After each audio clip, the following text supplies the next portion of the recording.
ఆంధ్ర తెలంగాణలో తక్కువ ఫీజులతో high quality results ఇస్తున్న ఏకైక సంస్థ తిరుమల్ ఐఏఎస్ ఇన్స్టిట్యూట్. దొంగలంటే మామూలు దొంగలు కాదు, అలాని ధూమ్ 2 సినిమా లాంటి హైటెక్ దొంగలు కాదు. కానీ వీరు చేసే దొంగతనంలో ఓ స్పెషల్ ఉంటుంది. అందరిలా తాళం వేసి ఉన్న ఇంట్లోనూ, సాధారణ కిరాణా కొట్లులోనూ దొంగతనం చేయరు. వీళ్లకంటూ ఓ రేంజ్ ఉంది. కొడితే కుంభ స్థలాన్ని కొట్టడమే వీరి స్పెషాలిటీ. అయితే ఆ దొంగల గురించి ఇంతలా చెప్పడానికి ఇదిగో ఇదే కారణం.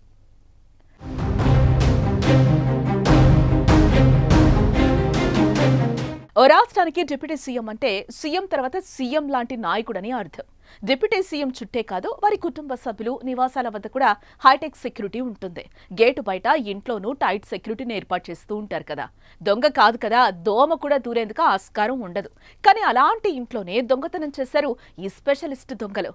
అది ఎక్కడో కాదు, మన తెలంగాణలోని డిప్యూటీ సీఎం భట్టి విక్రమార్క ఇంట్లోనే.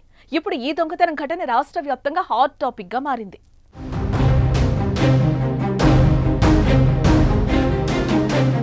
తెలంగాణ డిప్యూటీ సీఎం భట్టి విక్రమార్క విదేశీ పర్యటనలో ఉన్నారు. ఆయనతో పాటు వారి కుటుంబ సభ్యులు కూడా ఉన్నట్లుగా తెలుస్తోంది. అయితే ఇదే సరైన సమయంగా భావించిన దొంగలు వారి ఇంటికి కన్నం వేశారు. ఏకంగా బంగారం, వెండి ఆభరణాలతో పాటు పెద్ద ఎత్తున నగదును కాజేశారు. అయితే పశ్చిమ బెంగాల్లోని ఖరగ్పూర్ రైల్వే స్టేషన్లో 7వ నెంబర్ ప్లాట్ఫామ్ పై జీఆర్పీ పోలీసుల తనిఖీలు నిర్వహిస్తున్న సమయంలో ఇద్దరు వ్యక్తులు అనుమానాస్పదంగా కనిపించారు. వారిని వెంటనే అదుపులోకి తీసుకుని విచారించగా తెలంగాణ డిప్యూటీ సీఎం భట్టి విక్రమార్క నివాసంలో దొంగతనం చేసినట్లు ఒప్పుకున్నట్లుగా బెంగాల్ పోలీసులు తెలిపారు. ఇదిలా ఉంటే ఈ దొంగతనంపై తెలంగాణ పోలీసులు ఎలాంటి ప్రకటన చేయకపోవడం చర్చనీయాంశమైంది.